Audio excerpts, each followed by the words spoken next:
একটা সময় ছিল যখন মাঠে বল হাতে আগুন ছড়াতেন আর গ্যালারি থেকে ভেসে আসতো স্লোগান তাসকিন তাসকিন।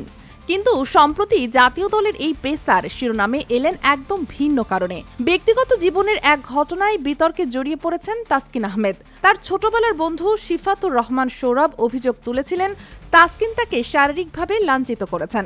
ঘটনাটি সামনে আসতেই সামাজিক মাধ্যমে ঝড় বয়ে যায়, নানা প্রশ্ন, সমালোচনা আর মিশ্র প্রতিক্রিয়া। সেখানে যেন ক্রিকেটার তাসকিন হারিয়ে যাচ্ছিলেন আলোচনার কেন্দ্রে। তবে ৩০ জুলাই সব জল্পনার অবসান ঘটে।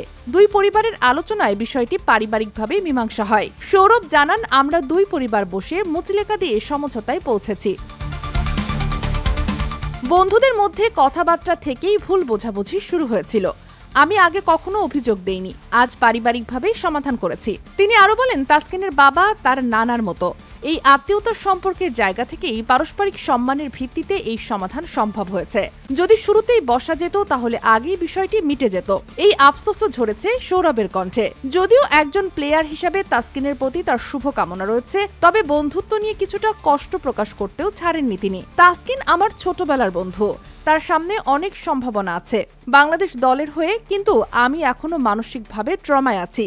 বন্ধুত্ব ফিরিয়ে আনতে সময় লাগবে, বলেছেন সৌরভ। সৌরভের খালা ঝুমা খান বলেন, ৪৮ ঘন্টার সময় নেওয়া হয়েছিল। আজ মুচলেকা দিয়ে পারিবারিকভাবে অভিযোগ প্রত্যাহার করা হয়েছে। আমাদের উদ্দেশ্য ছিল যেন ভবিষ্যতে এমন কিছু না ঘটে, সেই প্রতিশ্রুতি নেওয়া হয়েছে।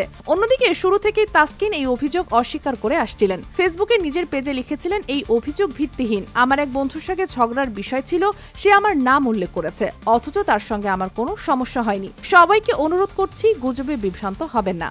এই ঘটনা আমার পরিবারের এবং আমার বন্ধুর সম্মানের জন্য খুবই বিব্রতকর। Sheikh Masuma, daily hour, Bangladesh.